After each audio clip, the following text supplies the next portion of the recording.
All right, this is the second part of the log and exponential functions test. Here we're solving logarithm equations.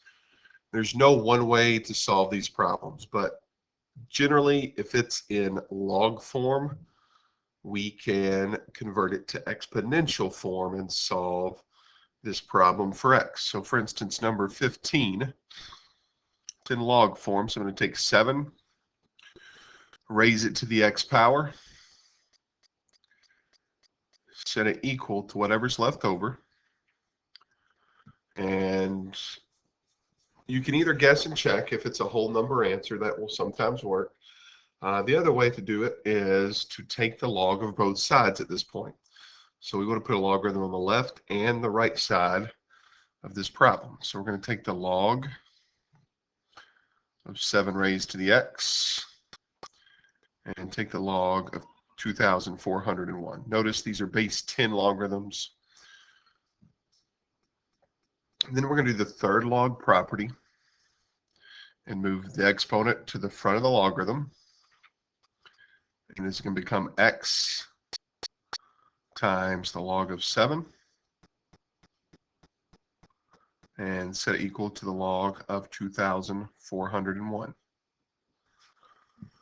Final step, divide both sides by the log of 7.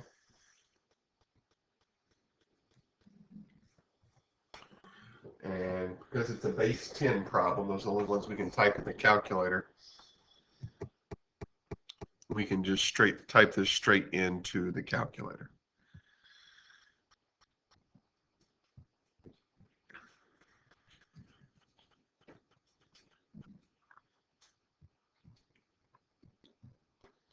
So you should get 4. X equals 4. And yeah, you could have guessed and checked and got that answer. That'll only work if it's a nice, neat whole number answer. So that won't work in most cases. Number 16. So number 16, same thing. Let's convert this to to exponential form. There's an assumed base of 10 in this problem if it's not given. So we're going to take the base, raise it to the 0 power, and set it equal to whatever's left over. 10 to the 0 power is 1. You can check that in the calculator. And then it turns into a simple two-step equation. Subtract 2 from both sides. Divide both sides by -4. A negative divided negative is a positive, so your answer to this problem is 1/4 or 0.25.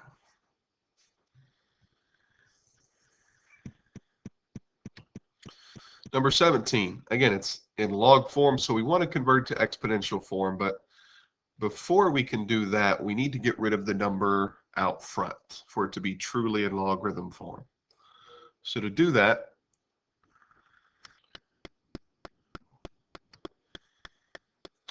what we can do to start this problem is divide both sides of the equation by 5. This becomes log base 4 5x. On the right side, 20 divided by 5 is 4. And now we can convert to exponential form. 4, it's not 4 times 4, it's 4 raised to the 4th power equals whatever's left over. 4 raised to the 4th power is 256.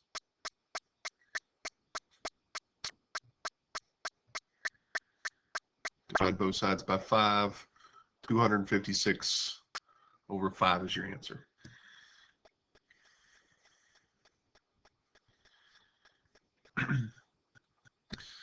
All right, number 18. There's no log in the problem to begin with on number 18. So if there's no log, what we want to do is put a log in the problem. So we're going to put the log on the left side of the equation. As you guys know, whatever you do to one side, you have to do to the other.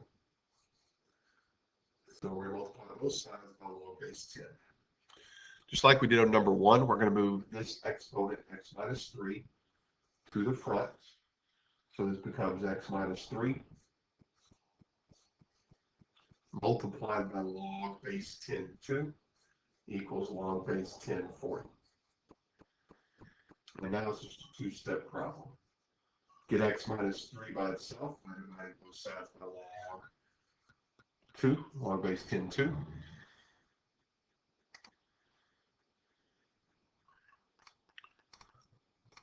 Log base 10, 40 divided by log base 10, 2 is 5.32. So we've got x minus 3 still on the left side, 5.32 on the right side. Add 3 to both sides. Your answer should be approximately 8.32 for x.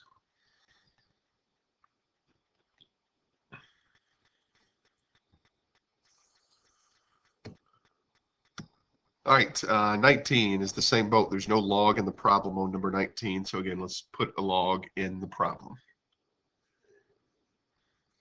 Our goal, the reason we do this is so we can do that third log property where we move the exponent, in this case, just an x to the front.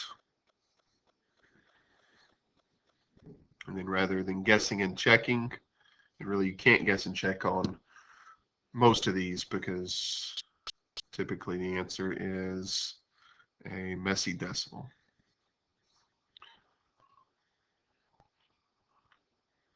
So we're going to type in the log 33. Divide by log 3. So 3.18 is your answer.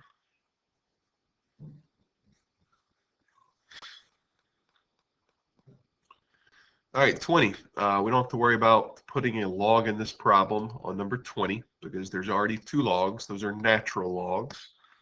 But we want to simplify this, the left side. We want to convert this to exponential form, but we can't until those 2 logarithms become 1. So, of course, we know subtraction converts to division. If a base isn't given for a natural log problem, the base is e. That's a number that we can find in the calculator here in a second. So now we can convert this to exponential form by taking the base, e, raising it to the second power, and setting it equal to x divided by 3. We can cross multiply, put e squared over 1. Cross multiply this way, we get 3 times e squared. Cross multiply this way, we get 1 times x. So x is going to equal 3 times e squared, which we can just type in the calculator. So 3, second division sign. It's just the e we're raising to the second power. So 22.17, round to the nearest hundredth. Second division sign gives you that number e. All right, we've already done a problem like 21. We want to put this one in exponential form, but before we can do that, we need to get rid of the number out front. So divide both sides by 7. So that's log base 4. Negative 3x minus 2 equals 35 divided by 7, which is 5. Now we can convert it to exponential form. So that just becomes 4 raised to the 5th power equals negative 3x minus 2. 4 raised to the 5th power, we can type in the calculator, we get 1024.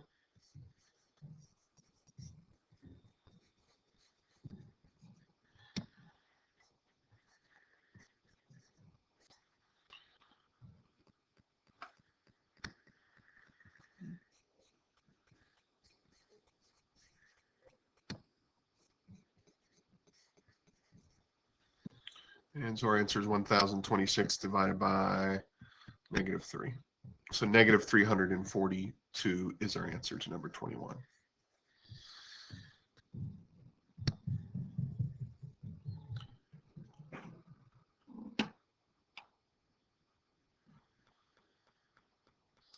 All right, and the last 3 problems here, 22 through both 23s we have here. So 22, there's no logarithm in the problem, so that means we're going to have to put a log in the problem. Before we do that, let's go ahead and add 3 to both sides. to get the E by itself. So since we have an E in this problem, instead of taking the log of both sides, we're going to take the natural log of both sides, which there's also a button in the calculator for natural log. And we only use that when there's an E in the problem. But we can use the same log properties. Move the exponent to the front. Divide both sides by the natural log of E. X is going to equal whatever this comes out to be in the calculator. So natural log of 82 divided by the natural log of E. So 4.4 is our answer to 22.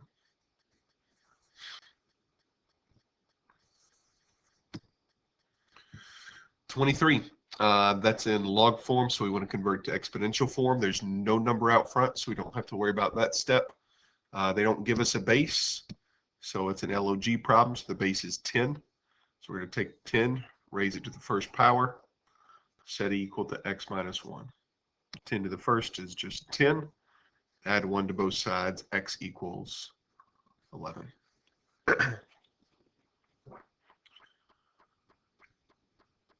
And last one, I believe there's a question on the test similar to number 23. This one even tells you there's two solutions to this problem. So you can probably guess you have two logarithms. So our first step is to convert addition to multiplication. So this can become log base 3, x plus 4 times x minus 4. You do have to do box to multiply these two together. Although if you notice they are conjugates. Since they're conjugates, when we multiply them, the middle terms are going to cancel out. So this is what you should get when you do box for this problem. And at this point, convert it to exponential form. So 3 raised to the second power.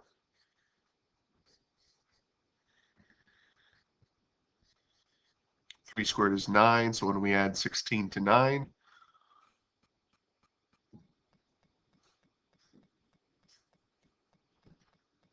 we're going to get x squared equals 25.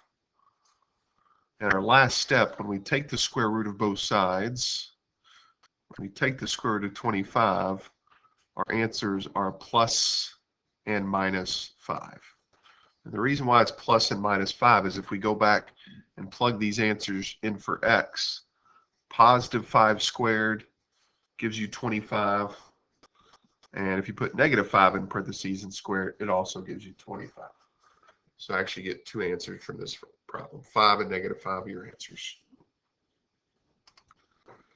All right, and then finally applications. You're given most of the formulas on this back page for these application problems. So it's just a matter of inserting the correct number into the formula.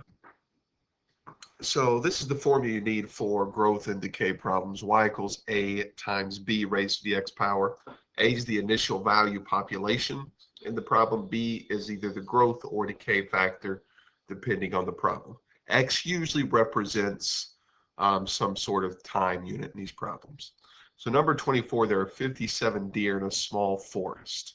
So that means we're starting out with a population of 57 deer. So for this problem, our A value is 57. The deer are repopulating. So that means if they're repopulating, this is a growth problem rather than a decay problem. So since it's a growth problem, to find our B value, we're going to do 1 plus the rate. For every growth problem, you're going to do 1 plus the rate when it's a growth problem. Our rate in this problem is 3.5%. You have to take 3.5 percentage divided by 100. So that means to find B in this problem, it's going to be 1 plus 0.035. In other words, 1.035. So we know our B value, we know our A value. The question, letter A, says at this rate, how many deer will there be in the forest after 1 year? And the question says to round to the nearest whole number. Well, the problem says they're increasing at a rate of 3.5% per month. So since they give us the problem in terms of months, and they want us to find how many deer there are going to be after 1 year, we're going to substitute 12 in for our X value. Because of course there's 12 months in 1 year. So X is 12, A is 57, B is 1.035. Plug them into this formula. And this formula will tell us how many deer there are to be expected in this area after just a year.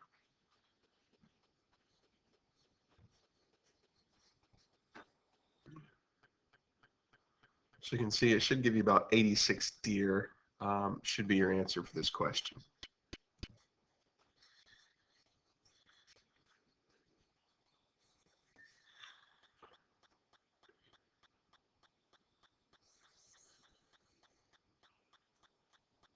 All right, 25, also a growth and decay problem, but this time Minkus ingests 303 milligrams of caffeine. It begins decaying immediately at a rate of 13.5% per hour. So that means his initial value of caffeine in his body is 303 milligrams. So that's our A variable. Again, since it's a decay problem, B is going to equal 1 minus the rate.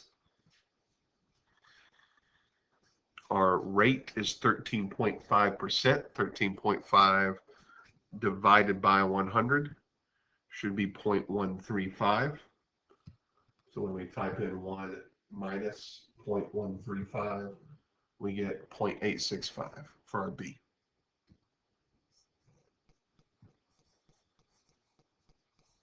So that's our B. That's our A. The question is, after 6 hours, how much caffeine does Charlie still have in his body? This time they give us the rate in hours, so we're just going to substitute 6 for X. So we know A, we know X, we know B, so we're just going to substitute them into this formula. So Y equals 303 times 0.865 raised to the 6th power. This number should obviously be smaller than what he started with.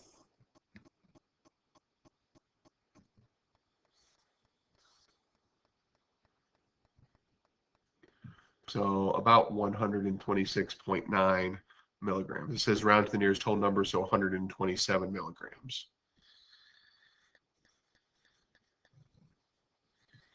So that's how much caffeine he has in his body after 6 hours.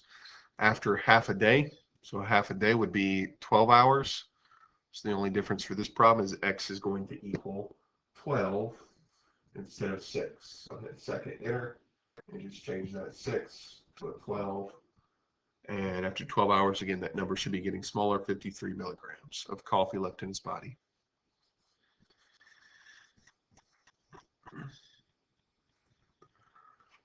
Earthquake Richter scale problems. This formula is given to you. R equals log base 10 I, where R is the Richter scale reading and I is the intensity of the earthquake. So for this problem, the 2000 earthquake in Kentucky registered a 5.2 on the Richter scale. So that means R is 5.2. When they say how much energy was involved, that means we're solving for I. I represents the intensity or energy in this problem.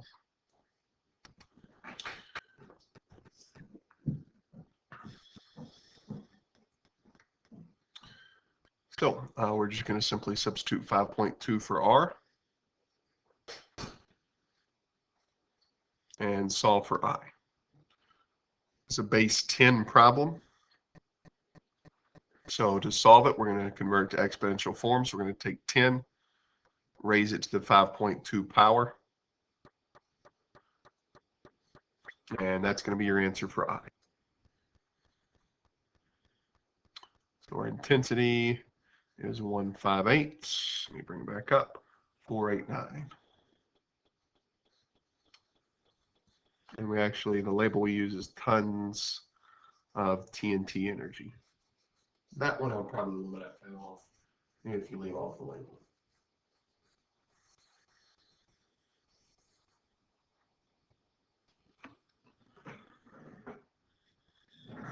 All right, so these final problems here,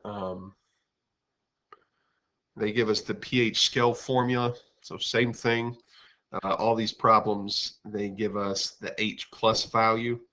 So let's start with urine here.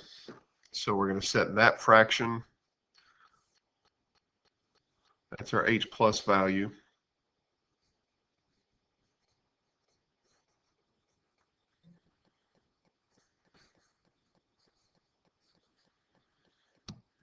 You're going to take the log of both sides.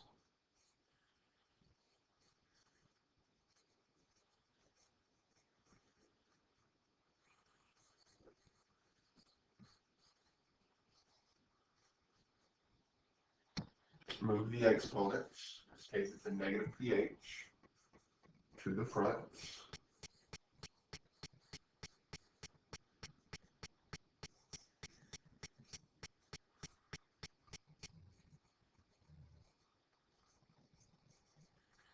And just like the other problems, divide both sides by log 10.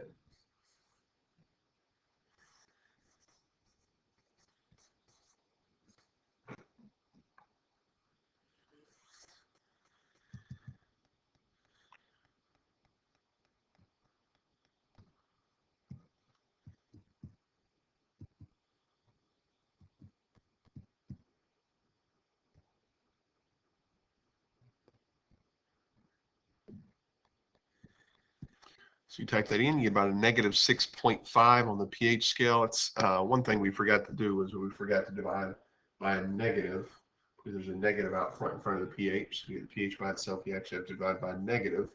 But really all that's going to do is make that answer a positive decimal. All these answers should be positive decimals. So urine has a pH scale of about 6.5.